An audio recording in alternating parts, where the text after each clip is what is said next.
Coming up on UCF Nightly News, we learn more about the bill that could potentially ban TikTok and its effect on social media influencers.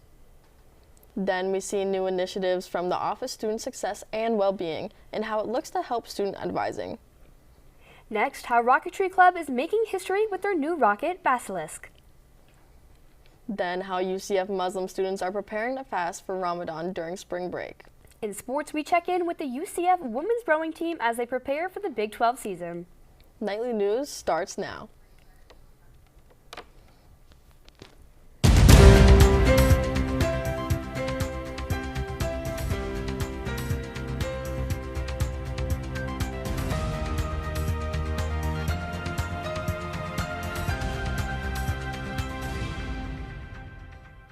Good afternoon and welcome to Nightly News. I'm Hannah Kaliszak. And I'm Madelyn Dickinson. Today is Friday, March 15th, 2024. UCF student retention rates are reaching a new record high with the help of student success and well-being initiatives. I spoke with UCF officials to find out more about what makes these initiatives successful. Key personnel, technology, and strategy are what Jennifer Sumner says are helping UCF student success achieve one of their biggest goals, a student sense of belonging.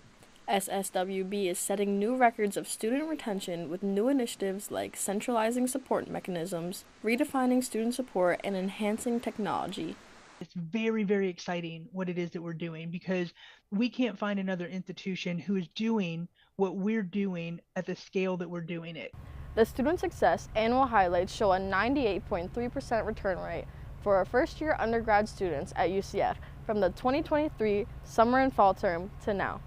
Florida colleges hold an average of 69% freshman retention rate, according to the National Center for Education Statistics. The most notable change is the meshing of academic advisor and coaching roles to create an academic success coach. Sumner also says students walking into UCF for the first time are greeted by their success coach. I look forward to having somebody that can actually tell me what I need, what will help me out. SSWB is also investigating AI and rescripting Nightbot, a tool designed to help students according to Sumner. She says they are equalizing the ratio of students to coaches with new hires, improving student retention with every step. In Orlando, Hannah Kaliszak, UCF Nightly News. For more information on student success initiatives and resources, go to sdes.ucf.edu. The UCF Knights Rocketry Club is breaking barriers once again as students are building the lightest and longest rocket in program history. I spoke with the Rocketry Club to learn more about this rocket and how women are making an impact on this project. A new rocket by the UCF Rocketry Club is blasting off and making history. The rocket Basilisk is UCF's first pressure-fed bipropellant motor, which is the first of any Florida university. Project manager Kyler Marcial says his goal is to promote a fun environment while learning engineering skills. Our culture here and our community here, they're like my family. I love it, and that's the main reason we're so successful. And so to me, I'll be very proud if we finish the rocket and my team is better when they started and they're already on their way there. So to me, in my opinion, we already succeeded and launch is just going to be the cherry on top. The FAR 51025 team is made up of about 90 UCF students as they build the lightest and longest rocket in the Knights Rocketry program. The project has 4 different teams: propulsion, aerostructures, SEI, and payloads. Each team works on a puzzle piece of the rocket, which they will then piece together. Within the whole project, 23.6% of the team is women. Kayla Hollister is the lead for manufacturing, which is comprised of all women. She says that she's proud to be making an impact with her team to further women in STEM. It makes me really happy and really excited, and also just really proud to be a part of something this big of a project, but then also to have our women in STEM be represented and showcased within specifically the aerospace and aviation industry.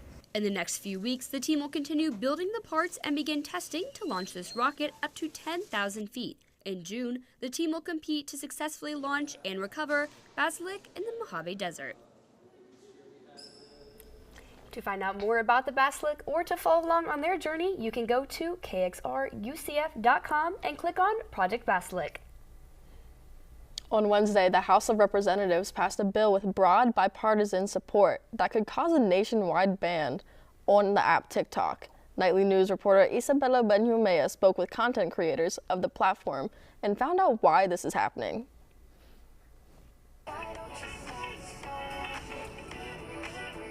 The popular social media app known for its viral sounds, nobody's gonna know, catchy dances, Whenever you tell me I'm pretty, that's and relatable videos, I ain't seen nothing. Matter of fact, TikTok might be living on borrowed time. It is now in serious danger of being banned from the United States after the House passed a bill giving TikTok roughly 6 months to separate from its Chinese parent company, ByteDance. There's concerns that they're taking all of this data from TikTok users and just giving it over to the Chinese government. If this isn't done, app stores in the United States would be prohibited from offering the app on their platforms. The bill's primary backers say that TikTok poses a grave threat to U.S. national security due to its Chinese ownership, but some Democrats and civil liberty groups say that this bill would limit the freedom of expression of TikTok's users, and they're not the only ones who think this. Many content creators who profit off the app, like UCF alumni Ian Madelyn, think this as well. I've been doing content for about 3 years now, and I will say the TikTok ban would not be very helpful at all, especially for creators like myself. I started off at UCF interviewing a bunch of college students, and that's really where a large audience for me is at. So that audience not being able to access that hurts performance. This week, TikTok sent a release to its 170 million American users expressing their concern for the future of the platform. In Orlando, Isabella Benjumea, UCF Nightly News. The bill now heads to the Senate, where it faces an uncertain future since senators appear to be divided about the legislation. Lawmakers say TikTok won't be banned if it finds a new owner, but President Biden is the one who will have the last say on TikTok's fate once the bill gets to his desk. As spring break approaches, UCF Muslim Student Association helps provide guidance for students celebrating Ramadan. Nightly News reporter Danielle Strong speaks more with officers in the MSA to learn more about how they observe Ramadan. Ramadan is observed as a sacred month for Muslims all around the world, where they fast from sunrise to sunset. Muslims break their daily fast by sharing meals with family and friends, and the end of Ramadan is celebrated with a 3-day holiday known as Eid al-Fitr. UCF Marketing Director Salma Bashar talks about how the Muslim Student Association celebrates Ramadan with events like the Fastathon. It's an interfaith dinner, so we have non-Muslims, we have Christians, Jews, people of all faiths attend, and Muslims as well, and it's just a way for us to all get together and commemorate this blessed and holy month for us. From Monday to Wednesday, the Muslim Student Association also has resources for students to learn, ask questions, and get free Qurans outside of the student union.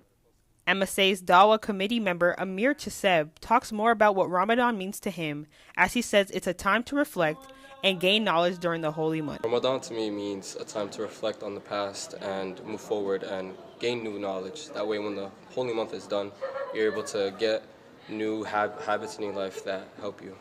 As Ramadan continues through the month of March, when school is back in session, there will still be iftar kits available on campus at Night Stop for students to purchase for $2.99 to continue to break their fast. In Orlando, Danielle Strong, UCF Nightly News. As the holy moon continues, there is a reflection room that provides a space for Muslim students to pray. I don't know about you, but I'm looking forward to that spring break weather. Yeah, I can't wait. But just to be safe, let's check on our weather anchor, Reina Nieves. How's the weather looking like, Reina? Well, things are looking bright, guys. We have some sunny days ahead, perfect for those spring break plans. Today's high is 88 degrees with a UV index of 8, so I'd go out and enjoy the sunshine however you can. But I wouldn't worry about rain or humidity because we're only at a 6% chance of rain today and humidity of about 55 degrees.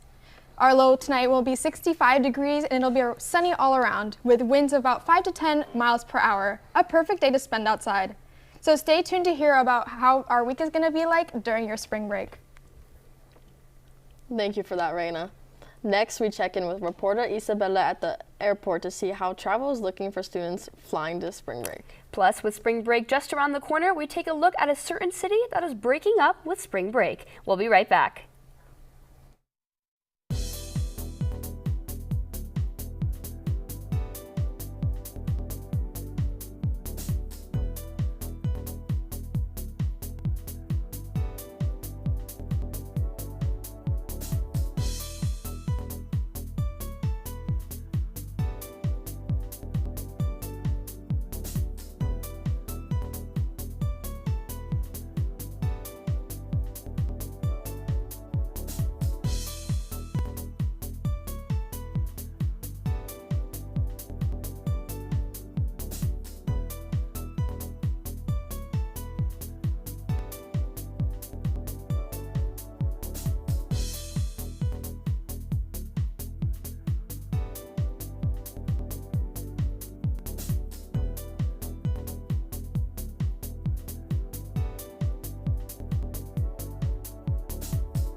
According to the Spring Break Travel Outlook,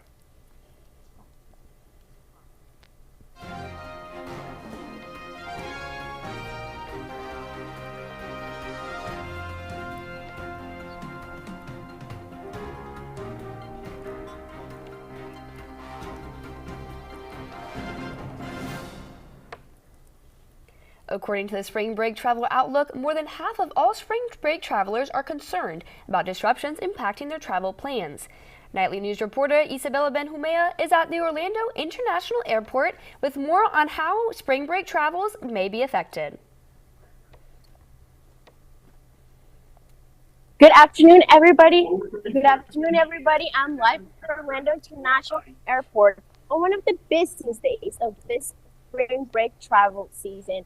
Just today, MCO is predicting over 188,000 passengers to travel through this airport. And as you can see behind me, there's already quite a few of them already in line waiting for their flights. And in total this month, there's expected to be over 7.6 million people going around here in the airport, traveling to their spring break destinations. And MCO recommends carrying a lot of patience with you in your carry-on because you're really going to need it for this busy spring break season. They also recommend arriving with enough time to the airport, at least 3 hours earlier to your departure flight, and be at least 1 hour earlier at your gate so you don't miss your flight and you avoid any inconveniences. Reporting from Orlando International Airport, Isabella Benjumea.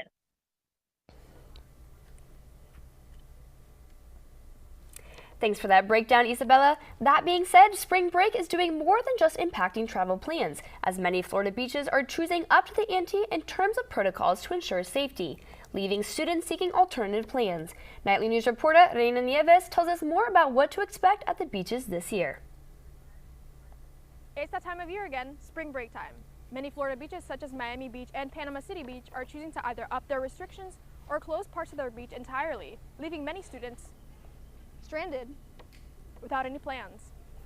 The city of Miami Beach says it's looking to take a break with spring break in a recent video ad going viral online.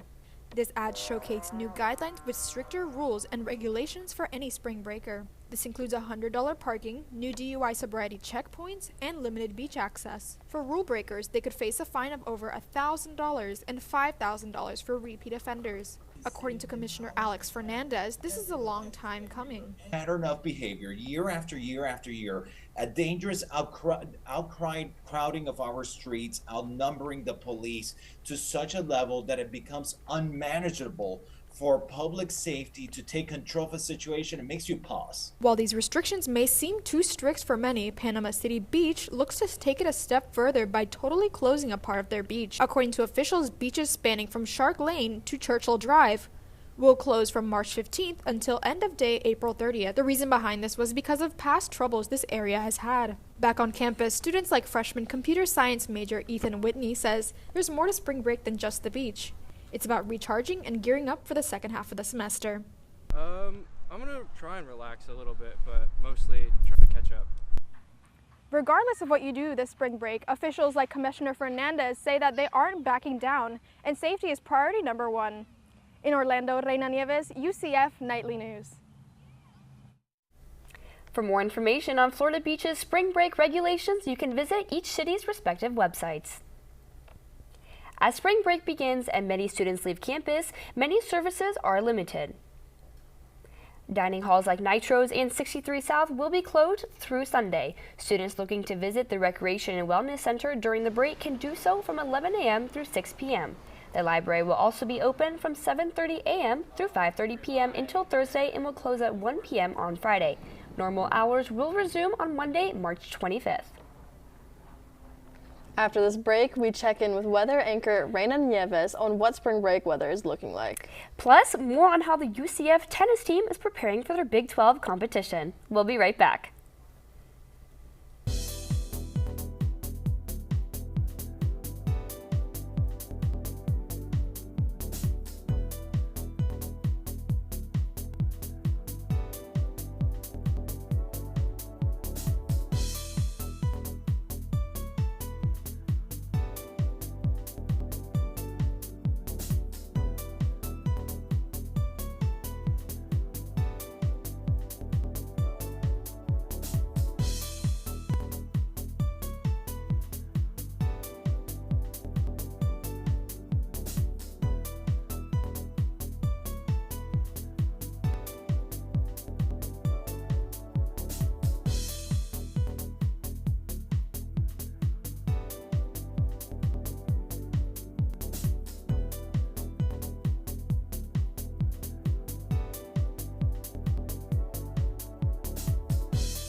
Well, we learned about today's weather, but how do you think that spring break weather is going to look like?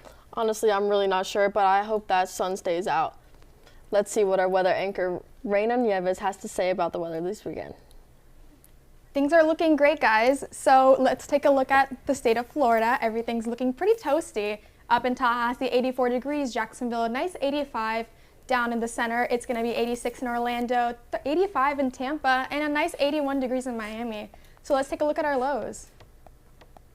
So now it's a little chilly up in Tallahassee and Jacksonville, 64 and 60 respectively. In Orlando and Tampa, 67, and a nice toasty 73 degrees in Miami. So let's take a look at our 5-day forecast. So overall, things are looking bright. Our rain chances only seem to increase as the week progresses. Some low temps in the middle of next week should slow things down with the extreme heat, but other than that, things are looking great. We're seeing sunny skies throughout the week, except for Monday. It's looking a little stormy, but rain chances looking pretty good, pretty secure throughout the week. And I'd say it looks pretty good for spring break. What are your guys' plans? Everything looks great in the state here, so back to you guys. Thanks for breaking that down, that Florida weather for us, Reina. That being said, let's take a look at how the weather is looking like nationwide this weekend. Embry-Riddle student meteorologist Max Schusser shows us the forecast. A very different weather pattern is coming to the United States this spring, and what does that exactly mean? Well, we just came off of an El Nino winter, and what that means is that we had below average temperatures across the southern tier of the country, while we had this warm air mass sitting up here in the northern tier of the country, keeping many areas much warmer, and it also kept areas much drier, including the Midwest and the northern plains, where we had drier than normal weather. In addition to that, down in Texas and Florida, we had a lot more rainfall than average for winter, many areas picking up a lot of rainfall and as well as a lot of thunderstorms over the winter. But the spring is going to be a little bit different. We are actually going to be dealing with near average temperatures across the southern tier of the country, including Florida. And then on the flip side of things, we're going to have warmer weather across the Midwest, the Northeast, and even back into the Pacific Northwest. In addition to this, the precipitation's a little bit dicey here. I think many areas across the Southeast United States will be dealing with above average precipitation, and then below average precipitation will be in effect for much of the Northwest and as well as back down into parts of West Texas. Coming up in sports, we take a closer look at the UCF men's tennis team's hot start in the Big 12. Plus, speaking of the Big 12 in sports, we take a look at UCF rowing's team as they look to make their debut in the new conference. We'll be right back.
What's up, Knights? I'm Ron Peretti, here to give you your UCF sports update.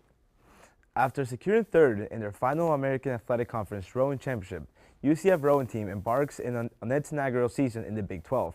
National News reporter Kaliszak had the chance to dive deeper with the team and how they're preparing this season.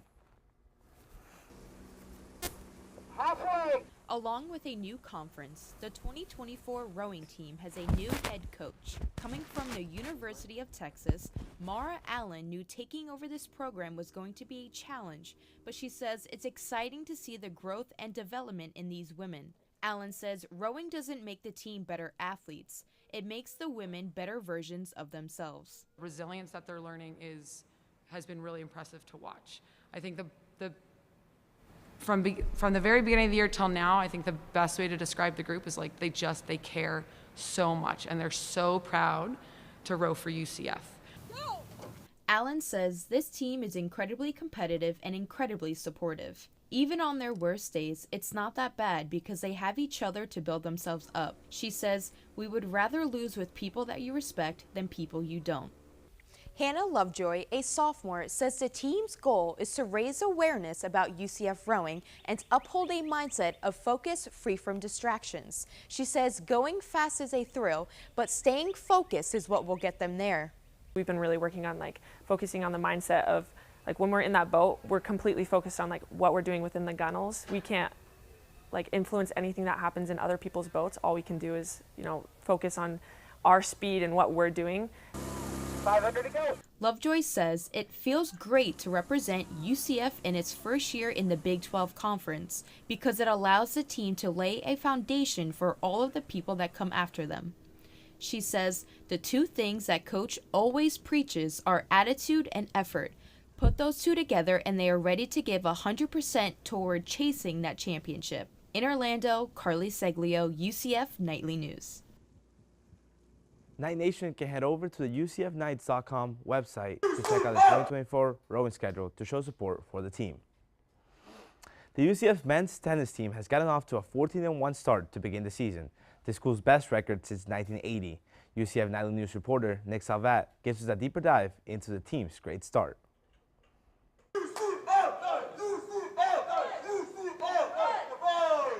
Coach Lloyd Bruce Burgess and the Knights have posted an undefeated 9-0 record at home thus far and begin Big 12 competition starting next Friday, March 22.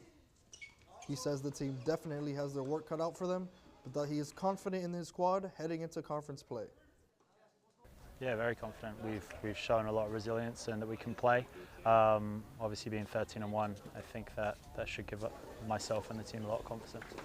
Played extremely well, but I think if we continue to do the same things we've been doing, we give ourselves the best chance. In their final match of non-conference play, the Knights swept the competition, winning in 7 straight sets versus Southern Mississippi. Sophomore tennis player Paul Collin won his singles match 6-2 and 6-1, and looks to keep it going as the team faces bigger challenges starting next week. The Knights will travel to Austin next Friday as they take on the number 9 ranked Texas Longhorns, followed by a matchup against the number 19 ranked Baylor Bears next Sunday. UCF will then travel back home for the next 4 matches to be played here at the USTA National Campus. We're very close all together on the court and out of the court, and I think this is bringing a very nice spirit that's translating on the court. And we're ready for the Big 12 conference. With the highest overall record so far, the Knights find themselves in first place atop the Big 12 standings before conference play begins. In Orlando, Nick Salvat, UCF Nightly News. You can watch the Knights matches on web.playsite.com completely free of charge. Knight fans are encouraged by the team to tune in and show support. That's all I have for you guys today. Back to you, Hannah and Madelyn. Thank you, Ron. That's our time for right now. Remember, you can always keep up with us during this week. And if you got a story idea you want us to know about, send it our way. Thanks for watching and have a good day.